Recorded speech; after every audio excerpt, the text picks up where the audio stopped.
Ni siquiera en la dark web se puede encontrar lo que hallaron en esa casa. Para nadie es un secreto que las residencias de los criminales de alto rango suelen ser deslumbrantes, con lujo en cada rincón. Sin embargo, lejos de lo que todos imaginan, lo descubierto en la casa de Castor dejó sin palabras a los policías. ¿Qué encontraron? ¿Qué tan aterrador era el escenario? Quédate hasta el final del vídeo y descúbrelo. El operativo que puso fin a la vida de Castor no fue producto de la casualidad ni el resultado de un enfrentamiento inesperado. Fue la culminación de meses de trabajos de inteligencia, vigilancias discretas, filtraciones y, finalmente, una traición que vendió su destino. Para comprender cómo se llegó a ese desenlace, es necesario remontarse a los días anteriores, cuando los equipos de seguridad de diversas agencias ya estrechaban el cerco en su contra. Durante meses, las autoridades de Estados Unidos habían intensificado la presión sobre la estructura financiera del cártel de Sinaloa. Su principal objetivo eran los chapitos, quienes habían modernizado sus operaciones y encontraron en las criptomonedas una nueva forma de transferir dinero sin depender del sistema bancario convencional. Detrás de esta sofisticada operación se encontró Castor, el cerebro que ideó y coordinó todo el esquema financiero del cártel. Sus conocimientos lo convirtieron en un hombre valioso, pero también en una amenaza que no podía ser pasada por alto. Washington había ofrecido una recompensa de $1 millón por cualquier información que llevara a su captura. Este anuncio despertó no solo el interés de las fuerzas del orden, sino también de los integrantes del propio crimen organizado. En un mundo donde la lealtad es relativa y el dinero puede comprar tantas vidas como muertes, aquella recompensa era una sentencia silenciosa. Las agencias estadounidenses colaboraron estrechamente con unidades especializadas de inteligencia financiera en México. Sin embargo, atraparlo no era una tarea sencilla. Castor era un fantasma, un hombre que nunca permanecía en el mismo lugar por mucho tiempo y evitaba cualquier contacto electrónico que pudiera delatar su ubicación. Pero incluso los fantasmas dejan rastros. A través del monitoreo de transacciones en criptomonedas, los analistas identificaron patrones que sugerían que Castor aún mantenía presencia física en México, específicamente en la zona central del país. Durante semanas, seguir su pista resultó complicada, hasta que un error lo expuso. Uno de sus operadores financieros cometió una equivocación al transferir una suma considerable de dinero desde una cuenta en Hong Kong hacia la Ciudad de México, utilizando un sistema que Castor creía seguro. Lo que nadie sabía era que, debido a la presión de agencias internacionales, ciertos bancos habían comenzado a reportar actividades sospechosas. Aunque la transacción no reveló directamente su paradero, permitió a los analistas deducir que Castor seguía moviendo dinero en tiempo real dentro del país. Los investigadores concluyeron que, para realizar esas operaciones de manera segura, debían encontrarse cerca de sus colaboradores más leales.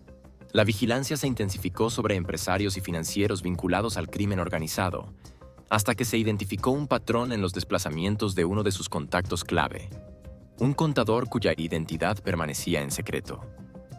Este hombre había realizado varios viajes a un pequeño poblado en el Estado de México, un destino sin relevancia financiera aparente. La frecuencia de estas visitas resultaba sospechosa, ya que no había motivo alguno para que alguien de su nivel acudiera tan seguido a esa zona, a menos que estuviera visitando a alguien importante. Mediante vigilancia terrestre y aérea, las autoridades confirmaron que en la zona había una vivienda con estrictas medidas de seguridad, aunque sin lujos visibles. No se observaron cámaras ni escoltas armadas en los alrededores, lo que indicaba que quien vivía allí confiaba en la discreción como su mejor defensa. Tras cruzar la información con otras fuentes de inteligencia, se concluye que aquel lugar podría ser un escondite de alto valor. Aunque no había pruebas concluyentes de que Castor estuviera ahí, los indicios eran demasiado sólidos como para ignorarlos.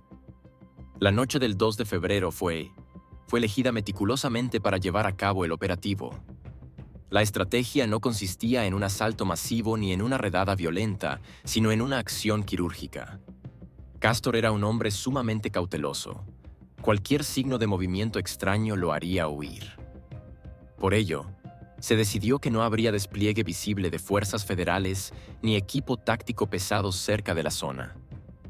En lugar de eso, se optó por un enfoque silencioso, uno que elimine cualquier posibilidad de error.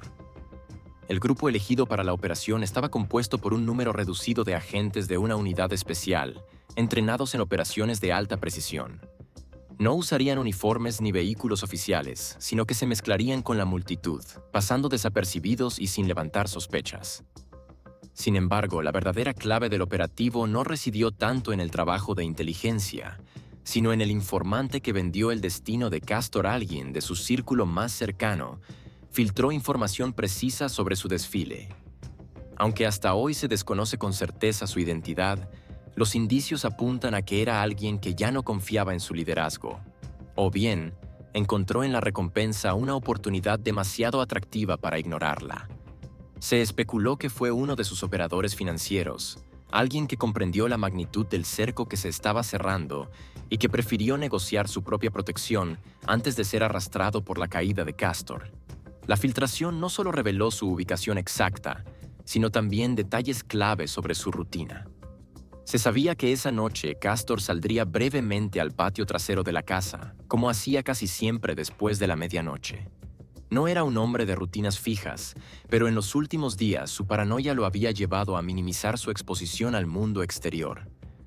Sin embargo, aún mantenía algunos hábitos que no había logrado erradicar por completo, y fue precisamente ese detalle el que lo condenó. El sicario encargado de la ejecución no era un desconocido para Castor. De hecho, esa fue la clave de la operación. No se trata de un ataque armado ni de un equipo de asalto, sino de una ejecución interna. Castor no se habría expuesto a un extraño, pero sí confiaba en ciertas personas dentro de su red, individuos con acceso a él y que podían acercarse sin despertar sospechas. Recibió la orden de acabar con su vida. No hubo confrontación, no hubo advertencias ni intentos de arresto. Solo 3 disparos precisos ejecutados con un arma silenciada, con el fin de minimizar cualquier ruido que pudiera alertar a los vecinos o posibles aliados en la zona. El ataque fue veloz.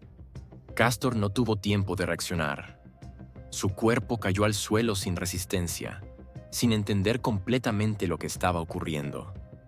Para cuando los primeros vecinos escuchaban los disparos, ya era demasiado tarde. El ejecutor desapareció tan rápidamente como había llegado, subiendo a un vehículo que lo esperaba a pocos metros.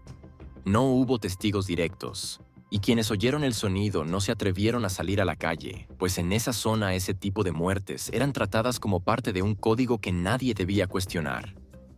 Cuando las autoridades arribaron, lo hicieron bajo la cobertura de un operativo aparentemente rutinario. Oficiales de la Fiscalía General de Justicia del Estado de México aseguraron el área y comenzaron el levantamiento del cuerpo. En su ropa se encontró una identificación, pero se necesitaba confirmación oficial. A pesar de su cautela, Castor cometió el error de confiar en que la discreción lo protegería hasta el final.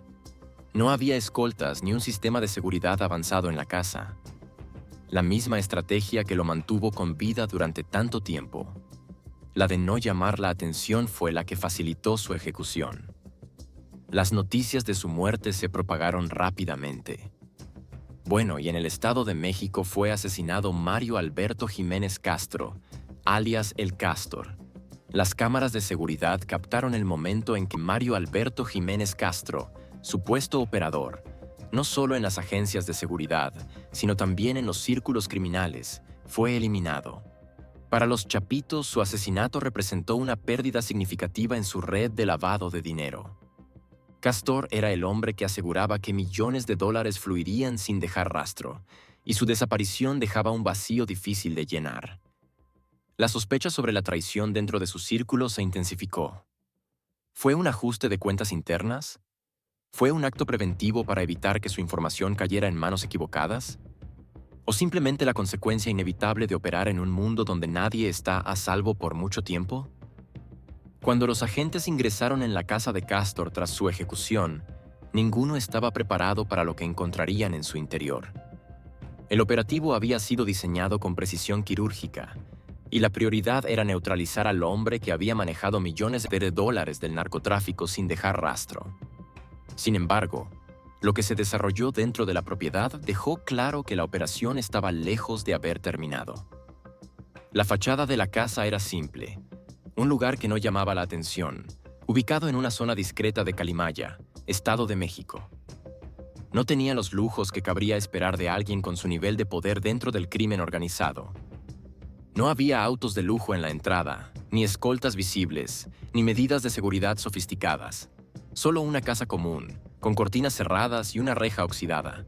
Esa era la manera en la que Castor había logrado sobrevivir tanto tiempo, la discreción como su mejor defensa. Sin embargo, al cruzar la puerta principal, los agentes comprendieron que lo que se escondía detrás de esas paredes era cualquier cosa menos ordinaria. El primer hallazgo inmediato fue: en la sala, bajo una luz tenue, había 3 cuerpos apilados, todos vestidos con ropa similar. Según informes de la Secretaría de la Defensa Nacional, Sedena, el hedor era insoportable, señal de que llevaban ahí varios días. Sus rostros estaban irreconocibles debido a la división y el abuso al que habían sido sometidos. Pero lo más perturbador no era su estado, sino la forma en la que habían sido dispuestos. Sus cuerpos estaban atados de la cintura para arriba, con símbolos extraños tallados en la piel, como si hubieran formado parte de un ritual macabro.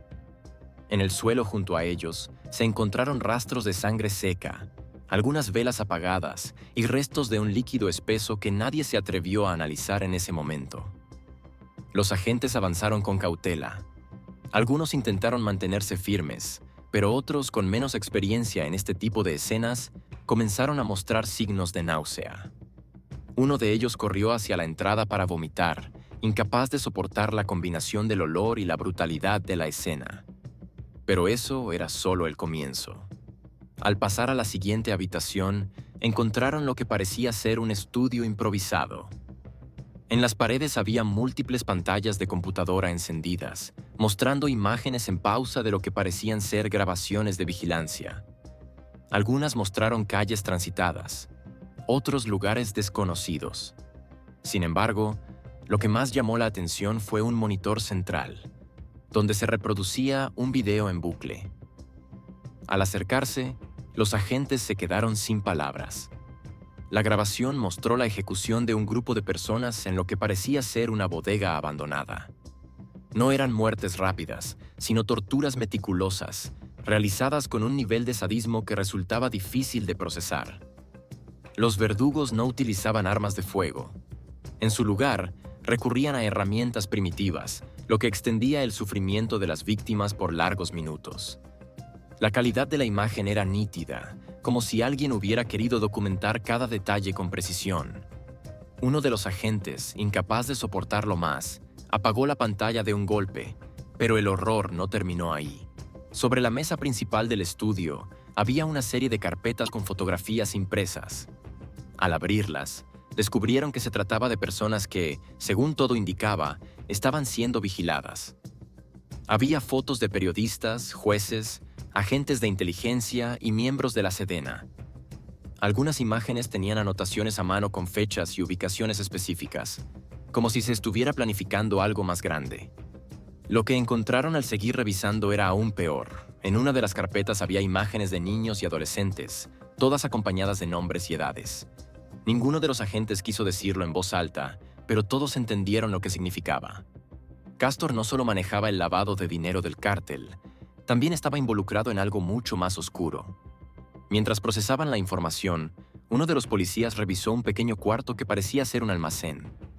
Al abrir la puerta, la pestilencia lo tocó de inmediato.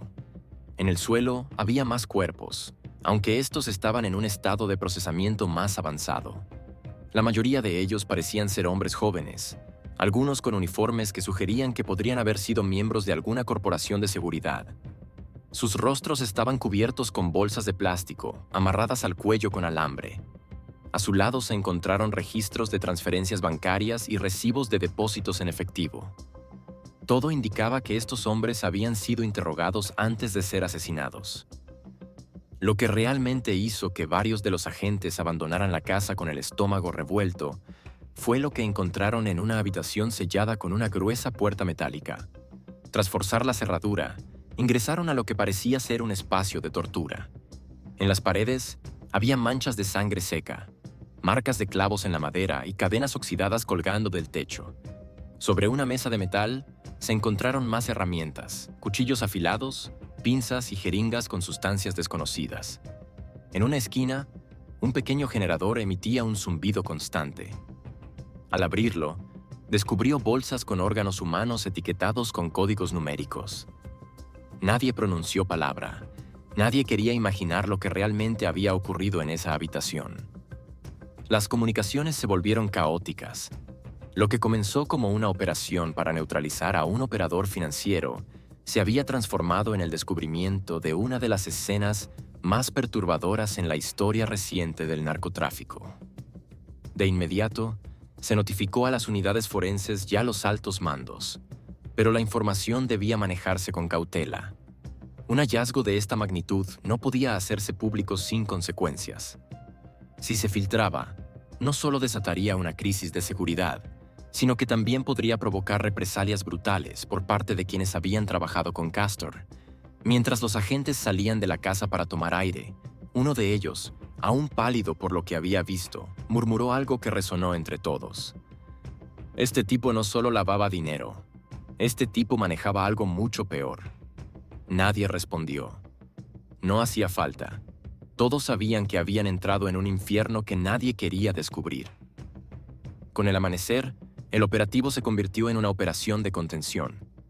Se acordonó la zona y se implementó un control total de la información. Solo unos pocos altos mandos supieron la magnitud real de lo que se había encontrado en la casa de Castor. Los cadáveres fueron retirados en completo hermetismo, y las pruebas forenses se manejaron bajo la más estricta confidencialidad. Sin embargo, en los días siguientes, algunos rumores comenzaron a circular entre círculos de inteligencia. Se hablaba de documentos que podrían implicar a figuras poderosas en tratos con el narcotráfico, de videos que mostraban ejecuciones que no solo involucraban a criminales, sino a personas del gobierno.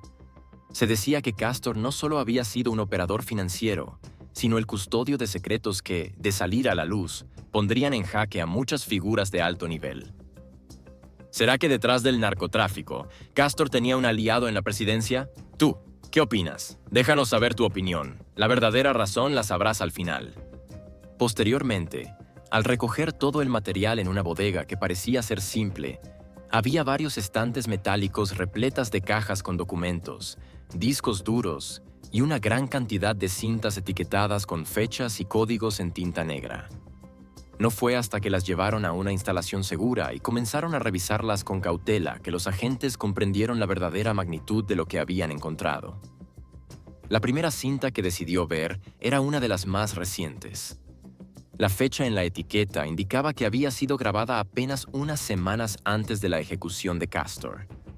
El video comenzaba en lo que parecía ser una bodega iluminada con luces fluorescentes. El suelo estaba cubierto con plásticos oscuros y las paredes de concreto desnudo. Se escuchaban voces de fondo, risas apagadas y el murmullo de conversaciones en tono relajado, como si lo que estaba a punto de suceder no fuera más que una reunión entre socios. Pero en el centro de la imagen, en el suelo, había 4 hombres con las manos atadas a la espalda y vendajes cubriéndoles los ojos. Llevaban uniformes de la Secretaría de la Defensa Nacional, Sedena, aunque estaban sucios, rasgados y ensangrentados. Los soldados estaban arrodillados en fila, sus cuerpos rígidos y tensos, tratando de mantenerse erguidos mientras las figuras que los rodeaban se movían con calma y seguridad.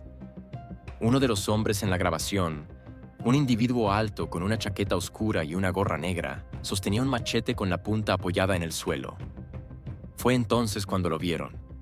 C estaba allí, de pie, con una expresión de absoluta calma. Vestía una camisa de manga larga blanca y unos pantalones oscuros, completamente limpia, a diferencia del resto.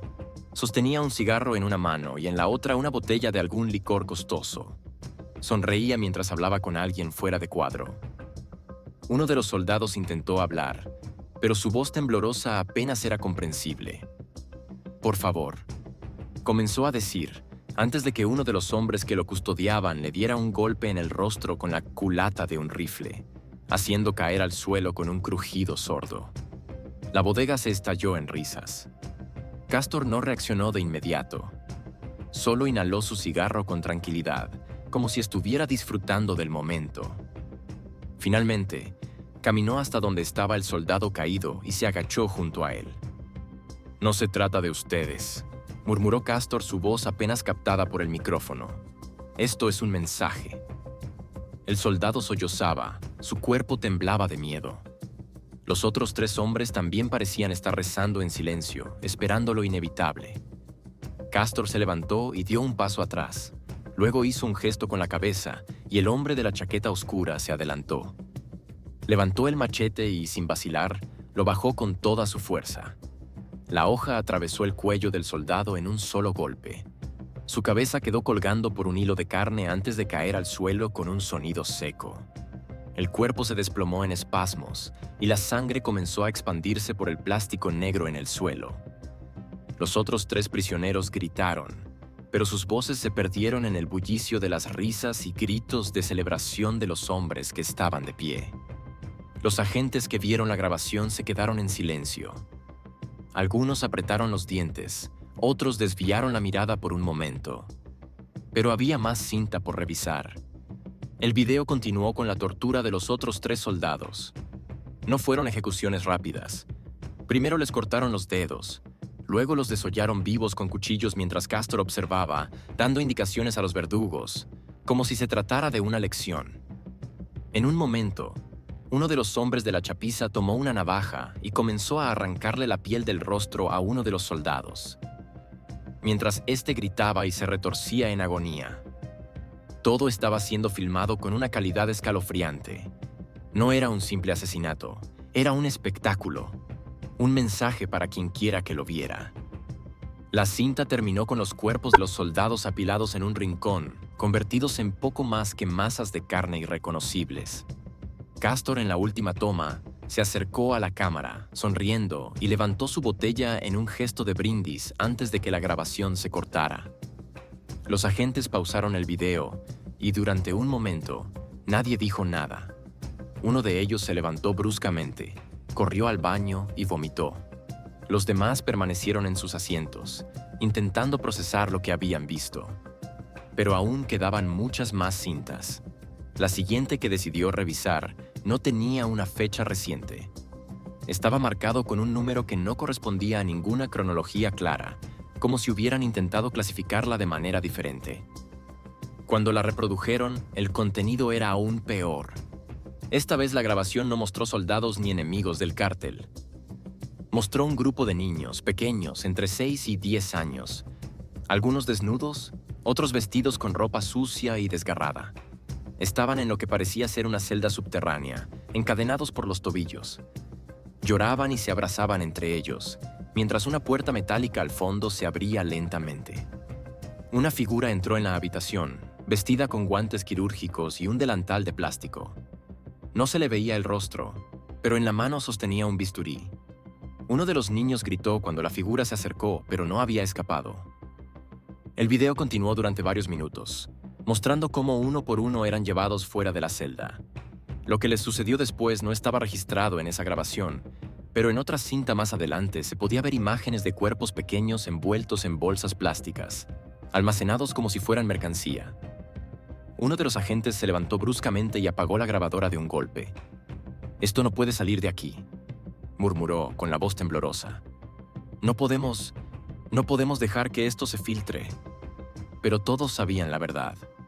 Lo que habían encontrado no era solo evidencia de la brutalidad del cártel, sino algo más profundo y oscuro. Castor y sus socios no solo se dedicaban al tráfico de drogas y al lavado de dinero. También estaban involucrados con redes de trata, en experimentos sádicos, en actos que nadie en su sano juicio querría ver. Los agentes se quedaron en silencio después de ver las grabaciones. Habían presenciado horrores que ninguno de ellos imaginó posibles. Imágenes que los perseguirían en sus pesadillas por el resto de sus vidas. En la sala de visualización, el ambiente estaba cargado de tensión y desesperación contenida. Algunos temblaban, Otros apretaban los puños con rabia, y unos pocos no podían dejar de mirar la pantalla en negro, como si todavía estuviera reproduciendo lo que acababan de ver. «Esto no puede salir de aquí», dijo con voz ronca sin levantar la mirada. «Si el público ve esto, si los medios lo encuentran, no solo será un escándalo, será el fin de todo. Del gobierno, del ejército, de la poca estabilidad que nos queda». Los demás asintieron en silencio. Sabían que las implicaciones de estas grabaciones iban mucho más allá del horror que contenían. Mostraba un nivel de corrupción y descomposición dentro del sistema que nadie estaba preparado para aceptar. Esas imágenes filtradas provocarían un colapso en la confianza de las instituciones, avivar una cacería de brujas que ni el gobierno ni las fuerzas de seguridad podrían controlar. El narcotráfico ya había demostrado que tenía aliados en todas partes, en la política, en el ejército, en la policía. Si esta información salía a la luz, no solo se iría a una guerra sin precedentes, sino que también muchos de los hombres en esa sala podrían terminar muertos antes de que pudieran siquiera explicar lo que habían encontrado. Uno de los más jóvenes, todavía con una expresión de incredulidad en el rostro, negó con la cabeza. «Esto es peor de lo que imaginamos. Sabíamos que el cártel era brutal, pero esto no es narcotráfico. Esto es algo más, algo inhumano». El líder del equipo, un hombre con cicatrices en el rostro y el temple endurecido por años de trabajo en la frontera, se apoyó contra la mesa y habló con un tono de absoluta seriedad. «No hay discusión. Nadie habla de esto. Nadie se hará un informe oficial mencionando que se encontraron evidencias de ejecuciones. Pero nada más. Ni una palabra sobre los niños, ni una palabra sobre los experimentos. Todo esto se clasifica como ultrasecreto. Lo que hemos visto aquí se queda con nosotros y si alguien decide hablar, más le vale estar preparado para lo que le venga». Hubo un silencio prolongado. Cada uno de los agentes sabía que lo que acababan de escuchar era una sentencia implícita. Si alguien intentaba filtrar lo que habían visto, no solo tendrían al gobierno persiguiéndolo, sino a los mismos cárteles que habían permitido que esas atrocidades sucedieran. Nadie estaba a salvo si la verdad salía a la luz. Uno de los agentes más callados finalmente habló con una voz fría y resignada. «No podemos hacer justicia por esto, ¿verdad?». El líder del equipo lo miró fijamente y después bajó la mirada. «La justicia es un concepto para la gente que no ha visto lo que nosotros hemos visto hoy.